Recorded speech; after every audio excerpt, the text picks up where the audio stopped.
कक्षा 9वीं का विषय गणित यानी कि सब्जेक्ट मैथ्स का पाठ 1 जिसका नाम है संख्या पद्धति। संख्या पद्धति का ये भाग 1 होगा जिसमें इस पाठ का परिचय होगा। परिचय यानी कि जो पार्ट 1 है इसमें किस किस तरह के क्वेश्चन आएंगे हमारे सामने, उनको किस किस तरह से सोल्व करना है, किस पर कौन सा फॉर्मूला अप्लाई करना है, ये सारी चीजें। तो पार्ट 1 के कुल 8 भाग हो गए। भाग 1 में हम परिचय करेंगे यानी कि इसी भाग में। भाग 2 में हम एक्सरसाइज 1.1 के सभी क्वेश्चन, इसी तरह से भाग 3 में एक्सरसाइज 1.2 के सभी क्वेश्चन, भाग 4 में एक्सरसाइज 1.3 के सभी क्वेश्चन, इसी तरह से कुल 8 भाग बनाए जाएंगे। 8 भाग जरूर देखना है, उसमें मैं आपको कुछ इंपॉर्टेंट क्वेश्चन कराऊंगा और आपको कुछ घर के लिए काम भी दूंगा। जो क्वेश्चन भाग 8 में कराए जाएंगे वो काफी इंपॉर्टेंट होंगे, वो आपके एग्जाम में आने के पूरे चांसेस हैं। तो भाग 1 यानी परिचय को शुरू करते हैं। पाठ का नाम है संख्या पद्धति, जिसमें संख्याओं की बात की गई है। तो ये समझ लेते हैं संख्या किस किस प्रकार की होती हैं और कौन कौन सी होती हैं। संख्याओं में सबसे पहले आता है प्राकृतिक संख्याएं। इंग्लिश अल्फाबेट का कैपिटल एन से इन्हें प्रदर्शित किया जाता है। और प्राकृतिक संख्याएं क्या होती हैं? यह संख्याएं 1 से अनंत तक होती हैं। अगर हम गिनती गिनना शुरू कर दें, 1 से लिखना शुरू कर दें, 1 2 3 4 5, इस तरह से जहां तक भी गिनती होती है वहां तक सभी संख्याएं प्राकृतिक संख्याएं होंगी। अगर 1 से शुरू करें अनंत तक तो सभी संख्याएं प्राकृतिक संख्याएं होंगी। दूसरा है पूर्ण संख्याएं। पूर्ण संख्याओं को इंग्लिश अल्फाबेट के W से प्रदर्शित किया जाता है। ये क्या होती हैं? यह संख्याएं 0 से अनंत तक होती हैं। पूर्ण संख्याएं 0 से शुरू होती हैं। अगर हम इन्हें लिखेंगे तो ये कुछ इस तरह से होगी, 0 1 2 3 4, इसी तरह से ये भी अनंत तक होती है। आप यहां पर देखो, अगर प्राकृतिक संख्याओं में आगे हम 0 लगा दे तो ये क्या बन जाएंगी? पूर्ण संख्याएं बन जाएंगी। पूर्ण संख्याएं जो 0 से अनंत तक होती हैं। आगे है पूर्णांक। पूर्णांक को इंग्लिश अल्फाबेट के Z से प्रदर्शित किया जाता है। और पूर्णांक क्या होते हैं? सभी पूर्ण संख्याएं तथा ऋणात्मक संख्याएं 0 के साथ मिलकर पूर्णांक बनाती हैं। पूर्णांक में सभी पूर्ण संख्याएं आ जाती हैं, धनात्मक और ऋणात्मक दोनों संख्याएं आ जाती हैं और 0 भी आ जाता है। अगर हम इनको लिखेंगे तो ये कुछ इस प्रकार से होगा, बीच में आएगा यहाँ पर 0, इस तरफ बढ़ेंगे तो यहाँ पर आएगा 1 2 3 4 और ऐसे ही अनंत तक। और बाईं ओर यानी कि लेफ्ट साइड में अगर हम आएंगे तो ये आएगा -1, उसके बाद -2, उसके बाद -3, इसी तरफ भी अनंत में, दोनों तरफ अनंत होगा। 0 के इस साइड भी अनंत तक और 0 के इस साइड भी अनंत तक होगा। ये ऋणात्मक होंगी और इस तरफ धनात्मक होंगी। पूर्णांक जो है वो 2 तरह के होते हैं। धनात्मक पूर्णांक जो कि जमा वाले होते हैं, 0 से राइट साइड में यानी कि दाईं तरफ होते हैं। और ऋणात्मक पूर्णांक जो कि 0 से बाईं तरफ यानी कि लेफ्ट साइड में होते हैं। घटा वालों को कहा जाता है ऋणात्मक और जमा वाले जो पूर्णांक है उन्हें कहा जाता है धनात्मक पूर्णांक। संख्याओं के प्रकार में आगे है अभाज्य संख्याएं। अभाज्य संख्याएं क्या होती हैं? 1 से बड़ी वे प्राकृतिक संख्याएं जो 1 या स्वयं के अलावा किसी और से विभाजित न हो। ऐसी प्राकृतिक संख्याएं जो 1 से तो बड़ी हों और 1 और खुद से ही विभाजित हों, यानी कि 1 के पहाड़े में और खुद के पहाड़े में ही आए, ऐसी संख्याओं को कहा जाता है अभाज्य संख्या। उदाहरण दे देता हूं, जैसे 2 क्या होता है? 1 के पहाड़े में आता है या फिर 2 सिर्फ 2 के खुद के पहाड़े में ही आता है। इसी तरह से हो जाएगा 3 भी क्या है? 1 के पहाड़े में आएगा या फिर खुद 3 के पहाड़े में आएगा। 3 के बाद जो हमारी अभाज्य संख्या आती है वो होती है 5, उसके बाद 7, उसके बाद 11। आप इन सभी संख्याओं को देखें, ये 1 के पहाड़े में आएंगी या फिर ये खुद के पहाड़े में आएंगी। 5 जो है वो या तो 1 के पहाड़े में आएगा या खुद के पहाड़े में आएगा। तो ऐसी संख्याएं जो 1 के या खुद के पहाड़े में ही आती हैं उन संख्याओं को कहते हैं अभाज्य संख्याएं। संख्याओं के प्रकार में अगला है भाज्य संख्याएं। भाज्य संख्याएं क्या होती हैं? 1 से बड़ी वे प्राकृत संख्याएं जो 1 या स्वयं के अलावा किसी और से विभाजित हो जाएं। ऐसी प्राकृत संख्याएं जो 1 से तो बड़ी हों और 1 या फिर खुद के अलावा भी और किसी के पहाड़े में जो आती हों, ऐसी संख्याओं को कहते हैं भाज्य संख्याएं। या फिर हम ये भी कह सकते हैं, अगर प्राकृत संख्याओं में से अभाज्य संख्याओं को निकाल दिया जाए तो बचेंगी सारी भाज्य संख्याएं। उदाहरण दे देता हूं, जैसे हो गया 4 किस किस के पहाड़े में आता है? 1 के पहाड़े में आता है, 4 के पहाड़े में आता है और 2 के पहाड़े में भी तो आता है ना 4। तो इसके क्या हो गए? 2 से ज्यादा अगर गुणनखंड हो जाए ना तो उसे कहेंगे हम भाज्य संख्याएं। 2 के पहाड़े में भी आता है ये, तो ये हो गई भाज्य संख्याएं। इसी प्रकार से जैसे 16 हो गया, 9 हो गया, ये सारी क्या हो जाएंगी? भाज्य संख्याएं। क्योंकि ये एक और खुद के अलावा और पहाड़ों में भी आती हैं। जैसे 16 यहाँ पर एक के पहाड़े में भी आता है, 2 के में भी आता है, 4 के में भी आता है, 8 के में भी आता है और 16 के में भी आता है। तो एक और खुद के अलावा किसी भी पहाड़े में अगर आ जाए तो वे संख्याएं भाज्य संख्याएं कहलाएंगी। संख्याओं के प्रकार में आगे है परिमेय संख्याएं। परिमेय संख्याएं काफी इंपॉर्टेंट है इस पाठ में, तो अच्छी तरह से इन्हें समझे। परिमेय संख्याओं को कैपिटल क्यू, इंग्लिश अल्फाबेट के कैपिटल क्यू से इन्हें दर्शाया जाता है। परिमेय संख्याएं क्या होती हैं? इन संख्याओं को p बटा क्यू के रूप में लिखा जा सकता है। कोई भी ऐसी संख्या जिसे p बटा क्यू यानी कि अटे बटे में लिखा जा सके, ऐसी संख्याओं को कहेंगे परिमेय संख्या। उदाहरण दे देता हूं, जैसे उदाहरण हो गया हमारा 2/3। इसको हम किस तरह से लिख सकते हैं? p बटा क्यू यानी कि अटे बटे में हम इन्हें लिख सकते हैं, भिन्न के रूप में हम इन्हें लिख सकते हैं। ऐसी संख्या जिसे भिन्न के रूप में लिखा जा सके वो सभी परिमेय संख्या कहलाएंगी। इसी प्रकार से 1/2 हो गया परिमेय संख्या। बहुत सारी संख्याएं जो भी भिन्न होगा उसे हम परिमेय संख्या कह सकते हैं। इसके बाद है अपरिमेय संख्याएं। अपरिमेय संख्याएं कौन सी होती हैं? वे संख्याएं जिन्हें p बटा क्यू के रूप में नहीं लिखा जा सकता। ऐसी संख्याएं जिन्हें भिन्न के रूप में या फिर p बटा क्यू के रूप में नहीं लिखा जा सकता है, उन्हें कहेंगे हम अपरिमेय संख्याएं। अपरिमेय संख्याओं का सबसे अच्छा उदाहरण है पाई। पाई को p बटा क्यू के रूप में नहीं लिखा जा सकता है। अब आप कहेंगे कि पाई का मान तो 22/7 होता है, ये तो p बटा क्यू के रूप में लिखा गया है।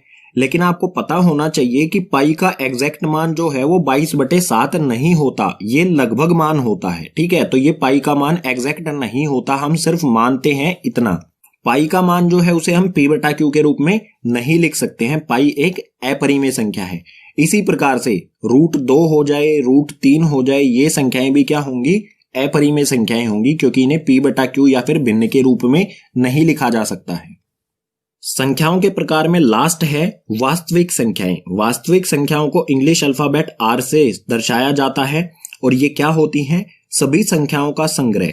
वास्तविक संख्याएं सभी संख्याएं होती हैं, चाहे वो भाज्य संख्याएं हो, चाहे अभाज्य संख्याएं हो, चाहे परिमेय संख्या हो, चाहे अपरिमेय संख्या हो, चाहे प्राकृतिक संख्या हो, चाहे वो पूर्णांक हो, चाहे पूर्ण संख्याएं हो।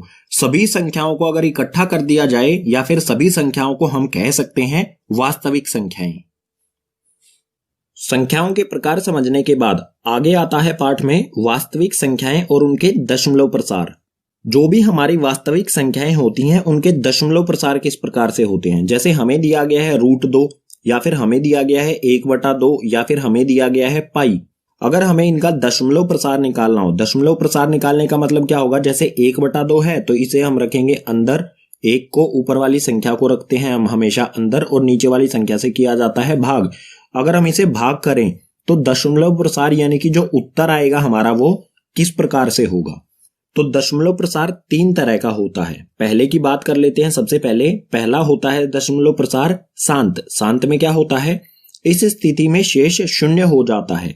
शांत जब होगा जब शेष हमारा कहीं पर भी 0 हो जाए, शेषफल जो बचेगा भाग करने पर वो क्या हो जाए? 0 यानी कि 0 हो जाए। इसका उदाहरण ले लेते हैं। इसका उदाहरण हो जाएगा 1/2। इस स्थिति को अगर हम हल करेंगे तो भाग करना पड़ेगा। 2 जो है बड़ा है 1 से, तो 1 के पीछे हम यहाँ पर लगाएंगे 0 और 0 लगाने के बदले हम यहाँ पर क्या करेंगे? 0 लगा के पॉइंट लगा देंगे। भाग करना तो आता है ना, बिल्कुल आसान होता है। अब 2 के पहाड़े में 10 कब आता है? 2 के पहाड़े में आता है 5 पर 2 पंजे 10। 10 में से 10 गए तो 0। हमारा शेषफल में क्या आ गया? 0। अगर हमारा 0 आ गया तो ये हमारा 0.5, जो हमारा उत्तर आया वो क्या हुआ? 0.5। हमें कहीं ना कहीं जाके एक परफेक्ट उत्तर मिल गया, परफेक्ट आंसर मिल गया। तो इस प्रकार के दशमलव प्रसार को कहा जाता है शांत या फिर शांत दशमलव प्रसार। दशमलव प्रसार में दूसरा है अनवसानी आवृत्ति। अनवसानी आवृत्ति को अशांत आवृत्ति भी कहा जाता है। क्यों कहा जाता है ये समझेंगे। तो ये क्या होता है? इस स्थिति में शेष की पुनरावृत्ति होती है। जैसे पहले वाली स्थिति में शेषफल 0 आ गया, लेकिन अशांत आवृत्ति या अनवसानी आवृत्ति में क्या होता है? जो शेषफल होता है बार बार वही रिपीट होता रहता है, एक के बाद मतलब कुछ स्टेप्स के बाद वही शेषफल हमारे सामने फिर से आ जाएगा। उदाहरण ले लेते हैं। उदाहरण हो जाएगा 1/3। इस स्थिति को अगर हम हल करेंगे तो 1 को रखेंगे हम अंदर और भाग करेंगे 3 से। 1 छोटा है 3 से, तो 1 के पीछे यहां पर लगाएंगे हम 0 यानी कि 0 और यहां पर 0.0 लगा देंगे, क्योंकि हमने यहाँ पर 0 लगाई है तो यहाँ पर भी हमें 0 लगानी होगी। अब 3 के पहाड़े में 10 नहीं आता है, 10 से कम आता है 9 3 पर, तो 3 तिया यहाँ पर हो जाएगा, 3 को 3 से गुना करेंगे हो जाएगा यहाँ पर 9। फिर से हमारा क्या बच गया 1। यहाँ पर भी क्या था, यहाँ पर भी 1 था, फिर से 1 आ गया। अगर हम इसको आगे फिर से हल करेंगे तो हमें आगे शेषफल में भी फिर से क्या मिलेगा, 1 ही मिलेगा। जैसे फिर से करते हैं, हम पॉइंट लगा चुके हैं तो 1 0 अपने आप से लगा सकते हैं। फिर से 3 के पहाड़े में 10 नहीं आता है, 3 के पहाड़े में 3 पर 9 ही आता है। फिर से हमें क्या मिल गया, शेषफल में 1 मिल गया। इसको आगे जैसे जैसे हम हल करते जाएंगे हमेशा शेषफल में हमें क्या मिलता जाएगा, 1 1 मिलता जाएगा। तो हमारा इसका उत्तर जो आया है वो क्या है, 0.3333। ये ऐसे ही चलता रहेगा आगे, कभी भी इसका हल हमें नहीं मिलेगा, ये हमेशा 0.333333 अनंत तक मिलता रहेगा। तो इसको लिखा कैसे जाएगा, इसको लिखा जाएगा कुछ इस प्रकार से 0.3। जो भी रिपीट क्या हो रहा है, बार बार पुनरावृत्ति किसकी हो रही है, 3 की हो रही है, तो उसके ऊपर लगा देते हैं बार। इसके ऊपर मैंने ये लाइन सी जो लगाई है इसे कहा जाता है बार। और ये क्या होता है, ये दर्शाता है कि 3 जो है उसकी पुनरावृत्ति हो रही है। ऐसी स्थिति जिसमें शेषफल बार बार वही आता रहे, एक ही बार बार रिपीट होता रहे, तो ऐसी स्थिति का जो दशमलव प्रसार होगा वो अशांत आवृत्ति होगा या फिर अनवसानी आवृत्ति, जैसा आप यहां पर देख सकते हैं। दशमलव प्रसार का तीसरा प्रकार है अनवसानी अनावृत्ति। इसको अशांत अनावृत्ति भी कहा जाता है। ये क्या होता है, इस स्थिति में शेष की पुनरावृत्ति नहीं होती, ना तो शेष जो है वो बार बार वही रिपीट होके आएगा और ना ही कभी शून्य आएगा। ऐसी स्थिति में जो हमारा दशमलव प्रसार आएगा उस दशमलव प्रसार को कहा जाएगा अशांत अनावृत्ति या फिर अनवसानी अनावृत्ति। इसका उदाहरण ले लेते हैं, उदाहरण हो जाएगा √2 या फिर पाई। √2 को अगर हम बाहर निकालेंगे रूट से तो ये कुछ इस प्रकार से आएगा 0.4142। कुछ भी इसमें जो है रिपीट नहीं होगा, हमेशा कुछ ना कुछ नया मिलेगा। जो शेषफल है वो कभी भी एक जैसा नहीं आएगा।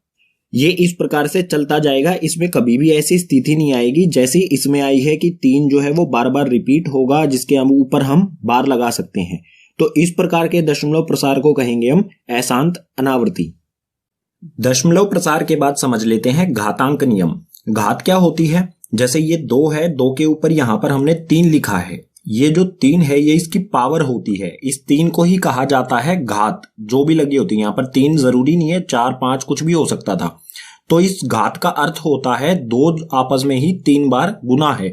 जितनी भी यहाँ पर घात यानी कि पावर, इसे पावर भी कहते हैं, तो जितनी भी यहाँ पर पावर या घात होगी इसका मतलब हो जाएगा 2 गुना में 2 गुना में 2। 2 आपस में ही 3 बार गुना होगा। ये 8वीं क्लास में भी पढ़ा होगा आपने। तो इस तरह की जो घात लगी होती है उसके कुछ नियम होते हैं। इसमें सबसे पहला नियम है a की पावर m बिंदु a की पावर n।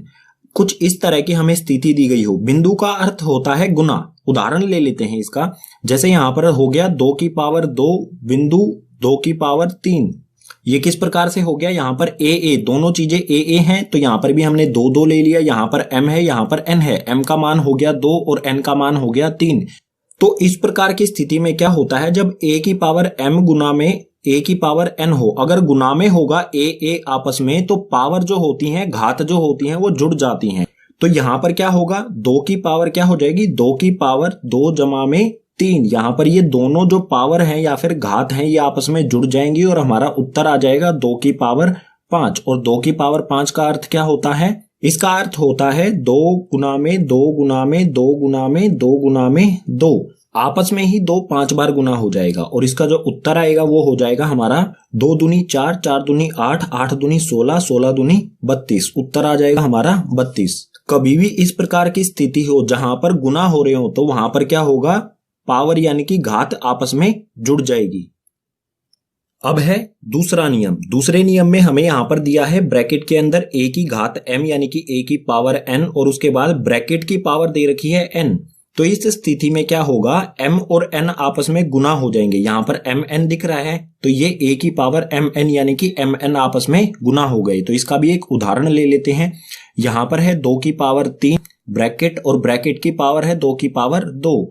तो ये हो गया आपस में। इसका उत्तर क्या आएगा, यहाँ पर जो भी ब्रैकेट के बाहर और अंदर वाली घात है यानी पावर है ये आपस में हो जाएंगी गुना। तो ये हो जाएगा 2 की पावर 3 को 2 से गुना करेंगे 3 दूनी 6, तो 2 की पावर हो जाएगी 6 और 2 की पावर 6 का मतलब क्या होगा 2 गुना में 2 गुना में 2 गुना में 2 गुना में 2 गुना में 2, 6 बार आपस में 2 गुना हो जाएगा और इसका उत्तर आएगा 2 को 6 बार आपस में ही गुना करेंगे तो आ जाएगा 64।